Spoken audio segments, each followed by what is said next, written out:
Just kidding. Thank you for coming tonight. I really only expected 10 people to come. And if they did, then I would have recommended we go to the pub downstairs, because there's some chicks downstairs. Thank you for that introduction. There's nothing much more I can say right now. I think you told everything. My name is Jason Lowe. It's a pleasure to be here, and I really thank you all for coming out tonight to listen to my story. I really didn't expect so many people to be here, so I'm quite surprised. Surely you had something better to do on a Friday night. Or is this an excuse to the wife or the boyfriend? Yeah, I gotta go and listen to us on top, and then afterwards you go. I was born in Kuching. In 1975 I was an itch in my daddy's pants. Actually, that was 74. Found the egg, became a baby. And growing up in Kuching, Kuching's a very small town. We were really, really sheltered. Yeah, the Kuching kids have no style, even to today. In the 80s, we had style from the 60s, and in the 70s and in the 90s, we were still trying out batik. Yeah, all our clothes came from a company called New Key. And Swagman shop was wow, when it came to town. When Kuching got its first flyover, it was jammed up. We were really kind of behind the rest of Malaysia. So I've always resented Semenanjung Malaysia. I've always resented West Malaysia because you guys had it all. Assholes. Just kidding. Anyone from Petronas here? No one from Petronas? Okay. So throughout my life I've always been on the stage and doing something enjoyable in terms of making an idiot of myself, kind of like now. And I eventually went to school in law school and St. Joseph's in Kuching, and I went to Singapore. It's at Singapore that I really found out about the world. I found out, wow, there's other people out there, and I wasn't sheltered anymore. And I met my best friend Kyrie. At that time he was already going to be Prime Minister. We made fun of him because we were sure he was Sri Lankan, but so we kind of grew up together, and after Singapore I went to UK Brighton College. I was always doing music. I was always doing arts. I believe very strongly in the creative industries, so I was always trying to do something creative. And I eventually did music, and my A-levels was an excuse to stay in Brighton because there was a music scene. So I was gigging and playing and learning how to play guitar. And then I went and did a accounting degree in Hull, which is a big mistake because I drove 3 hours every weekend to be in London.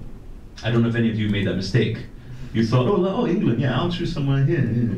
Nobody chose London. They're like, shit, then you end up in the boondocks, and you're like, you come down to London every single weekend.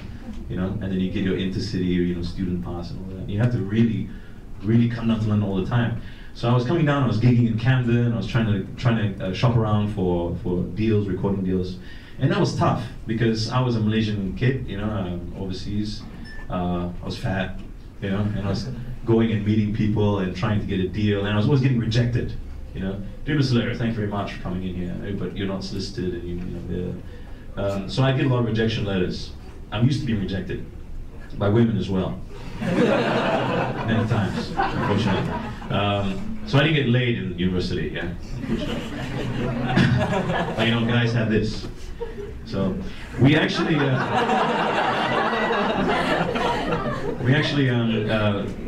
a couple of deals here and there, but I finished my degree in Hull, and my dad said, okay, come home now.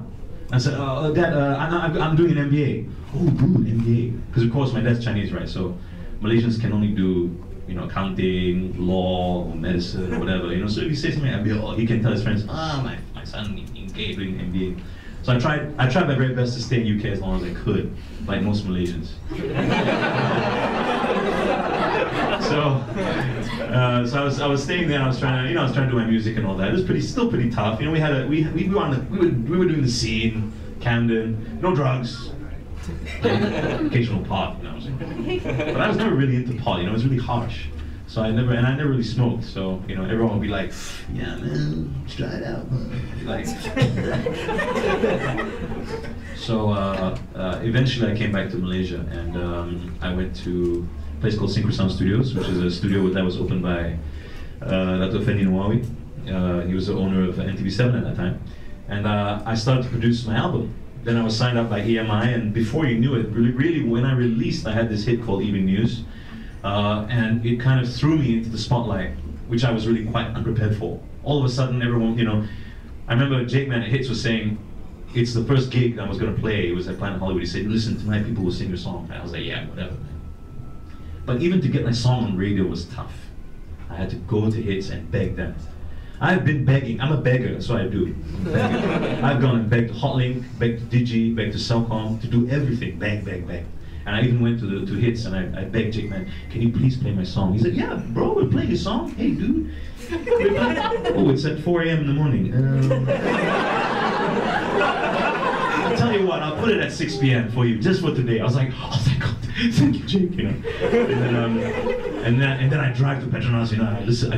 That time it was myself and my partner who co-produced my album, Nick. Nick was from Belgium, and we stayed in the car from 4 p.m. until 6 p.m. to listen to the song come on, you know. Then it came like, yeah. I was like, wow, I never heard it on radio. And then these are the things that you don't see. Yeah? You just see the rock star. Hey, how you guys doing? You don't see the guy. Oh, my son's on radio. Mom, did you hear it? Yeah. Okay. 603. You didn't hear it? Dad, did you hear it? No? When did you hear it? You know? Did you record it? So it played, and thankfully, it kind of picked up. A lot of people started to call in, and then they started to pick up, and eventually became a hit. And so I was this Malaysian kid who came on the block, and you know, ever since I arrived in the music scene, I was an outsider. Yeah. In fact, I was responsible for creating Rock the World, which is our biggest local music festival. It's full of local bands, and it happened when Panasonic came to me and said, we want you to do an ad, and we're going to pay 80,000 to do it. And I was like, wow, that's amazing. But can we do a concert instead with 10,000 people watching me be a rock god? And they're like, can you get 10,000 people? I said, yeah, we'll invite Butterfingers and all these other bands. So we had this big rollout of Rock the World 1. And I walked up to the backstage the first time to meet all the bands, to welcome them to my gig. Yeah. So I walked up, but nobody told them it was my gig. They just. So I walked up, and I remember when I first got there, this guy from Spunky Funky, Wolf, looked at me and said, hey, nice to meet you, I'm Lo. And he's like, what right do you have to be here? I was like, oh shit, I don't know. Have you done your time? What do you mean? Have you played the local scene, man? Huh? Have you done time? You done hard time, huh?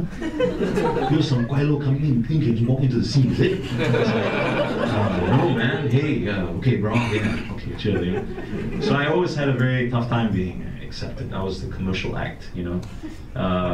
And however I was positioned, you know, I heard all sorts of stories. This guy's a rich kid, always bought his way and whatever. So I grew a thick skin very early on. And after the first album I released, I was playing everywhere. I was going down to Singapore, hanging backstage with Coco Lee, and she was going, "Hey, Lo, hi!" And I was like, "Yeah," you know. So I was living this kind of rock star kind of lifestyle, not really knowing, you know, what was going on. I was just going with the flow. The fans were the most important. I would always go and meet the fans, even run off stage and just go and greet fans. So it was an exciting time, you know. When I got to open for like a great bunch of bands like Deep Purple and you know, hang backstage with the Who's and the Ha's and all that. Aqua. Barbie girl has a very nice body, I gotta tell you. And a nice tattoo on her right buttock. Left one. So then I came out the first album and it was really good, everything was going really well. And we broke off, actually we broke off from Synchrosound and formed my own company called Fat Boys. Fat Boys is a record label. And we went in without a clear understanding of how to run a business. Yeah. And this is advice for you guys, you know. I will impart to you the worst thing that you could do is to start a business where you're a 50% shareholder and let someone else run it. While you say, I'm gonna go in the studio, I'll be the creative guy. You handle all the business stuff, you know, all the boring stuff. Nick ran the business, and I kind of produced albums. And the second album I produced a band called Naked Breed, great band. We shot music videos, we spent 100,000. And then the sales came in and it was like 4,008, and I was like, ooh. I was like, this is not gonna work, is it? I mean, we need sales to be like 480,000, you know? So we very quickly ran up some debt.